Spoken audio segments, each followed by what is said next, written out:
The diner's taunts push her to the edge, but an old man's scars spark a reckoning. What happens next leaves the whole room speechless. I'm Lila Hensley, and I never thought a simple trip to a diner would turn my world upside down. It was late afternoon in Redding, California, the kind of day where the sun paints everything gold, but the air carries a bite that reminds you summer's long gone. Juniper Avenue stretched out before me, a quiet strip of small-town life with its faded signs and mom-and-pop shops. The Rusty Spoon sat at the corner, its neon sign flickering like it was on its last legs. I'd been back in town for 3 months, trying to piece together a life after 2 tours with the Army National Guard. At 24, I felt older than I looked, my slight frame swallowed by the olive-green army jacket I couldn't seem to part with. The jacket was worn, the unit patch on the shoulder barely legible, but it was mine, earned through sweat and blood. Around my neck, a thin scarf hid the jagged scars from a shrapnel wound, a souvenir from Kandahar that nearly ended me. I didn't wear it for pity or pride. I just didn't want the stares. Inside the diner, the smell of fried onions and coffee wrapped around me like a familiar blanket. The place was alive with the clatter of plates and the hum of conversation. Locals catching up. Truckers grabbing a quick bite. I slid into a booth by the window, the cracked vinyl seat creaking under me. The menu was sticky, the kind of laminated relic that hadn't changed since the 80s. I already knew I'd order a grilled cheese and water. Cheap, simple, no fuss. I kept my head down, tracing the menu's faded print with my eyes, trying to blend into the background. After years of deployments, I'd learned to keep my guard up, but my presence small. You don't survive a war zone by drawing attention. I was halfway through my water when I noticed an old man at the counter, struggling to pay. His hands shook as he fumbled with a worn leather wallet, coins slipping through his fingers and clattering to the floor. He was in his 70s, maybe older, with a weathered face that told stories he probably didn't share. Something about him, the way he held himself despite the tremble, felt familiar, like he'd seen things most folks in Redding never would. Without thinking, I slid out of my booth and knelt to pick up his coins. "Here you go, sir," I said, placing them in his palm.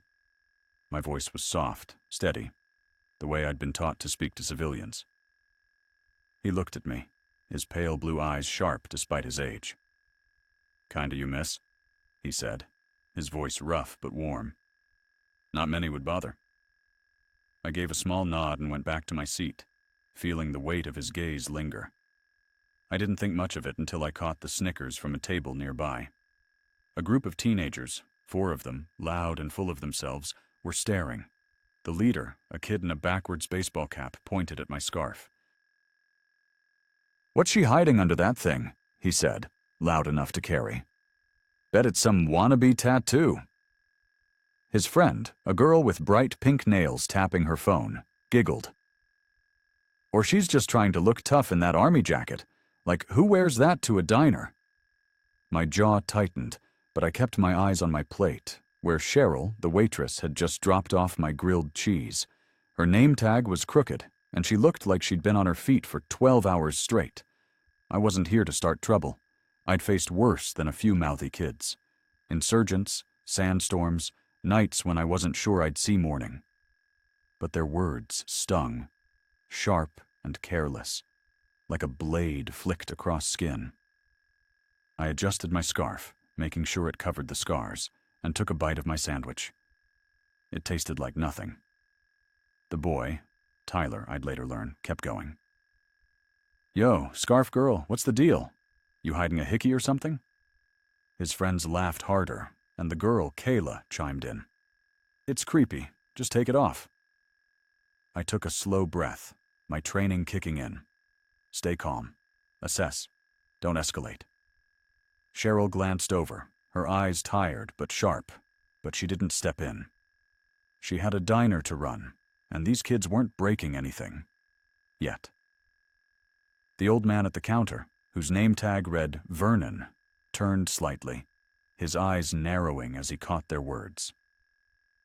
I pretended not to notice, focusing on my food, but my hands were steady only because I'd trained them to be. Tyler wasn't done. He stood, sauntering over to my booth with a swagger that screamed he'd never been knocked down a peg. "Hey, army girl," he said, leaning on my table, close enough I could smell his cheap cologne. "What's with the scarf? You think you're some kind of war hero?" I met his eyes, my face calm but unyielding. "Just trying to eat," I said, my voice low. "Maybe you should do the same." He smirked, undeterred. "Come on, show us what you're hiding. Bet it's nothing." The diner went quiet, the kind of hush that falls when everyone knows trouble's brewing, but nobody wants to get involved.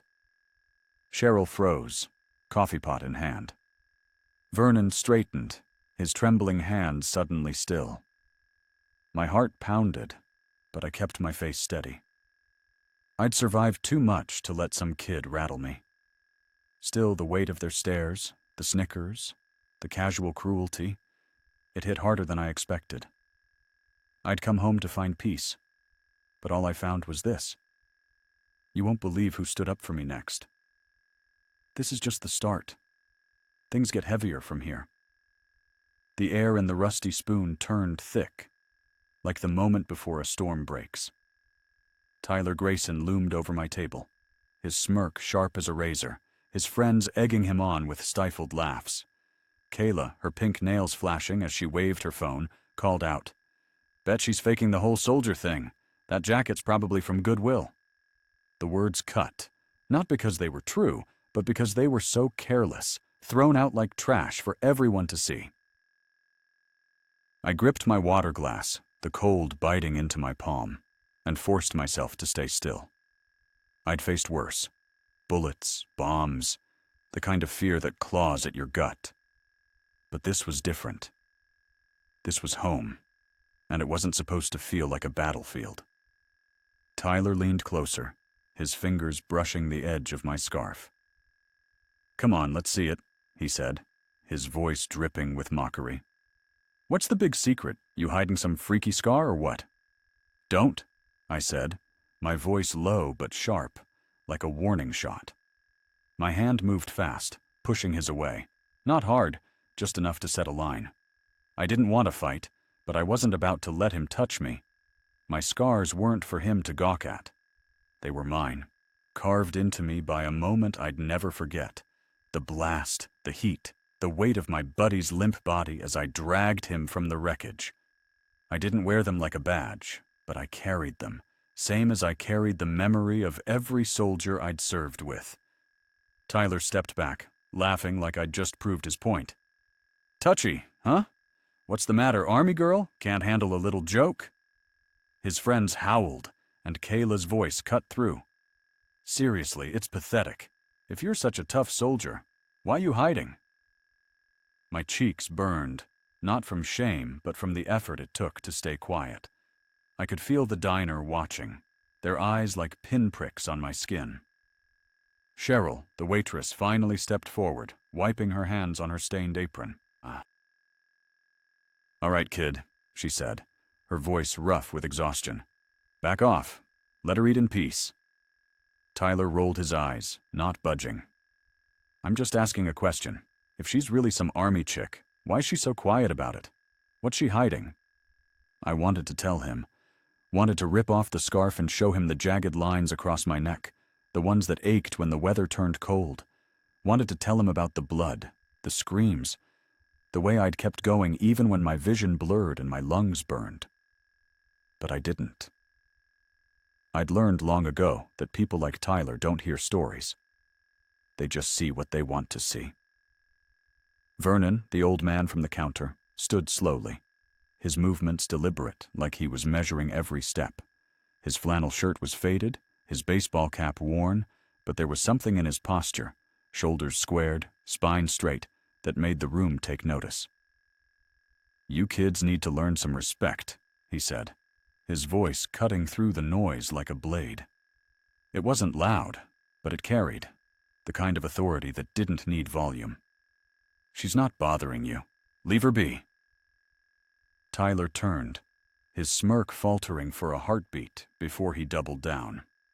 "Mind your business, old man," he snapped. "What, you her grandpa or something?" The diner patrons shifted, uncomfortable. A couple in a nearby booth exchanged glances, and a guy in a trucker hat muttered something I couldn't hear. I caught Vernon's eye, just for a second, and saw something there. Anger, yes, but also recognition. Like he knew exactly what it felt like to be dismissed. I didn't want anyone fighting my battles, but I could tell he wasn't the type to back down. Cheryl slammed a tray down on the counter, her patience gone. "That's enough," she said, her voice sharp enough to cut glass.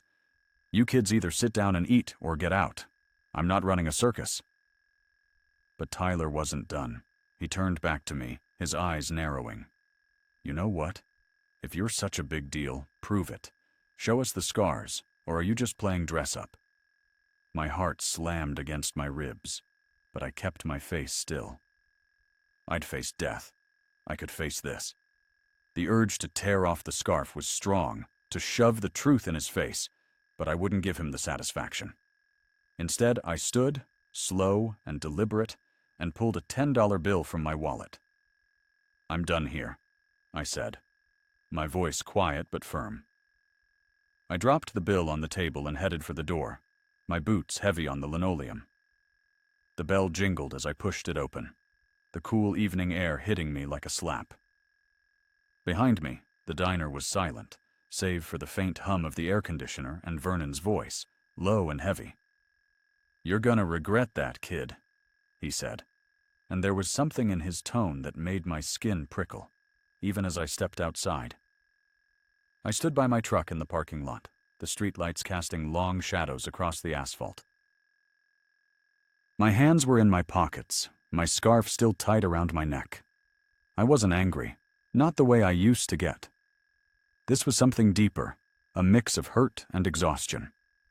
I'd fought for my country, for people like Tyler and Kayla, and all I wanted was a damn sandwich in peace. Was that too much to ask? What happens next? Nobody saw it coming. But it's the moment that changes everything. The parking lot of the Rusty Spoon was quiet, the kind of quiet that feels louder than noise. The streetlights buzzed faintly, their yellow glow pooling on the cracked asphalt. I leaned against my Ford pickup, the metal cool against my back, and stared at the diner's flickering sign. My hands were still in my pockets, fingers brushing the worn edge of my dog tags, tucked away like a secret. I'd come to Reading looking for a fresh start, a chance to feel normal again, but moments like this made me wonder if normal was even possible. The scars on my neck itched under the scarf, a reminder of what I'd survived, and what I couldn't escape.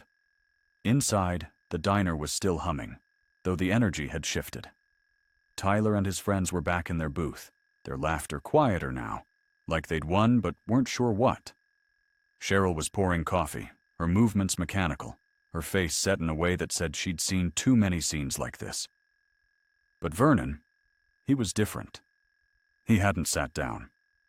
He stood at the counter, his hand steady now, gripping the edge like he was holding himself in check. I didn't know it then, but he was about to change everything. "Cheryl," he said, his voice calm but firm, "can I borrow your phone?" She raised an eyebrow but handed it over without a word. Vernon stepped outside, his boots heavy on the linoleum, and dialed a number from memory. I couldn't hear the conversation, but his tone was clipped, precise, the kind of voice you use when you know people listen. When he hung up, he went back inside and took a seat at the counter, his eyes flicking to the door every few seconds. I didn't know what he was planning, but I felt it. The way you feel a storm coming before the first drop falls. Inside, Tyler was back to his old self, tossing a fry at Kayla and grinning. "Told you she was faking it," he said, loud enough for the whole diner to hear. "All that army stuff? Total act. Probably stole that jacket from her boyfriend." The other patrons didn't respond, but the air felt heavy, like the room was waiting for something. Vernon sipped his coffee, his expression unreadable, but I could tell he was listening. I stayed by my truck, debating whether to get in and drive off or go back inside and finish what I'd started. I wasn't scared of Tyler or his friends, but I was tired. Tired of proving myself. Tired of the looks. Tired of carrying the weight of who I was. The bell above the door jingled, and 3 men stepped into the diner. They weren't in uniform, but I knew soldiers when I saw them. The way they moved, alert, purposeful, scanning the room like it was a battlefield, gave them away. The tallest, a broad-shouldered man with a scar above his eyebrow, locked eyes with Vernon. A nod passed between them, quick and silent. I didn't know their names yet, but I'd later learn they were Sergeant Marcus Delgado, Corporal Javier Ruiz, and Lieutenant Nathan Brooks. "Gentlemen," Vernon said, standing to greet them. His voice was steady, but there was an edge to it, like a blade waiting to be drawn. "Thanks for coming." Tyler and his friends froze, their fries forgotten. The diner went quiet again, every eye on the newcomers. Cheryl set down her coffee pot, her hand still. Marcus, the tall one, stepped forward. "Where's Hensley?" he asked, his voice low but carrying across the room like a command. Vernon gestured toward the door. "She stepped out, got run off by some kids who think they know better." Marcus's jaw tightened, and he turned to Tyler's booth. "That's so?" he said, his gaze pinning Tyler like a dart. "Care to explain?" Tyler swallowed hard, his smirk gone. "We were just messing around," he muttered. "No big deal. No big deal." Javier, the wiry one with the eagle tattoo, stepped forward, his voice sharp. "You got a problem with Specialist Hensley?" Tyler's eyes widened. "Specialist? What, she's actually—" "Actually what?" Marcus cut in, his voice like a hammer on steel. "You think that jacket's a costume? You think those scars she's hiding are a joke?" The diner was silent, the kind of silence that feels alive with tension. Kayla shrank back, her nails digging into her palms. Nathan, the quiet one, leaned against the counter, his calm demeanor somehow more intimidating than the other's anger. Vernon spoke up, his voice slow and deliberate. "I've seen scars like hers before," he said, addressing the room. He unbuttoned his flannel, revealing a jagged scar across his own neck. Faded, but unmistakable. "Got mine in Vietnam, 68. Shrapnel from a mortar round. I know what it costs to carry those marks, and I know what it means when someone like her doesn't flaunt them." The room seemed to hold its breath.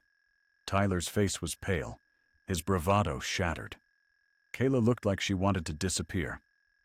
The other patrons, who'd been content to watch, now shifted, their faces showing shame, respect, maybe both. Marcus turned to Vernon. "You served with the 101st, didn't you, sir?" Vernon nodded. "Screaming Eagles, long time ago." Marcus gave a small salute, a gesture that carried weight. Then he turned back to Tyler. "Specialist Hensley pulled one of my guys out of a burning Humvee last year. Took shrapnel to the neck doing it. Didn't ask for a medal, didn't ask for thanks, and she sure as hell doesn't need to prove herself to you." The door jingled again, and I stepped back inside, my heart in my throat. I hadn't planned to come back, but something pulled me. Maybe instinct, maybe pride. I froze when I saw Marcus, Javier, and Nathan. "Sarge," I said, my voice barely a whisper. Marcus nodded. "Heard you were catching some heat, Hensley. Thought we'd drop by." I looked at Tyler, then at Vernon, then back to Marcus. "I can handle it," I said, but my voice was softer than I meant it to be. "We know you can," Javier said, a grin breaking through his stern face. "But we figured we'd make it quick." Vernon stepped closer, his eyes kind but fierce. You didn't deserve that, specialist. Not after what you've done, what you've been through. My throat tightened, but I nodded, my hand brushing the scarf at my neck. I didn't need to say anything. The room understood. The patrons started murmuring, some nodding, others clapping softly. Cheryl joined in, her tired face breaking into a smile. Tyler stammered, his voice small. I didn't know. I'm sorry, okay? I looked at him, my expression steady. Next time, think before you open your mouth.